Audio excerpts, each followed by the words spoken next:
Hello and welcome back to another episode of Teaching Partner. Traditional questions and higher order thinking questions differ in their cognitive complexity and the level of critical thinking they require from the respondent. Traditional questions typically focus on recalling information or basic comprehension of a topic. They often have a single correct answer that can be found directly in the text or lecture. These questions assess lower level cognitive skills such as knowledge and understanding. Higher order thinking questions, on the other hand, require deeper analysis, synthesis, evaluation, and application of knowledge. They go beyond simple recall and require the respondent to think critically and creatively. Higher order thinking questions encourage students to think critically, analyze information from multiple perspectives, and apply their knowledge in novel situations. Let's explore subject-wise examples and discover how ordinary questions can be transformed into higher order thinking. First, let's take an example from English language. Ordinary question: who is the main character in the story? Whereas higher order thinking question: how does the main character's personality and actions contribute to the overall theme of the story? You can see another example on the screen. Let's move to mathematics. Ordinary question be like, what is the value of x in the equation 2x plus 5 is equal to 15?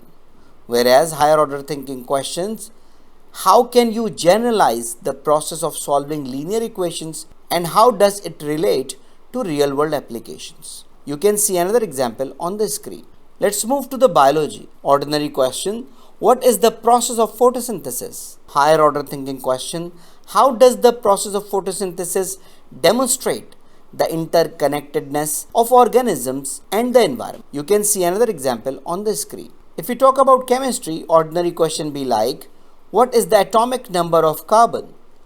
Whereas higher order thinking question: how does the arrangement of electrons in carbon atoms contribute to its ability to form diverse compounds and participate in organic chemistry? You can see another example on the screen. Let's move to the physics subject. Ordinary question be like, what is the formula for calculating kinetic energy? Whereas higher order thinking question: how does the concept of kinetic energy relate to the principles of conservation of energy and the behavior of objects in motion?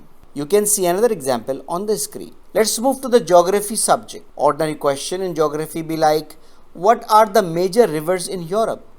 Whereas in higher order thinking question, how does the geography of river systems in Europe influence economic activities, population distribution, and cultural interactions in the region? You can see another example on the screen. Finally, let's move to the history part. Ordinary question in history be like, when did World War II start? Higher order thinking questions: what are the underlying political, economic, and social factors that led to the outbreak of World War II? And how did it reshape the global balance of power?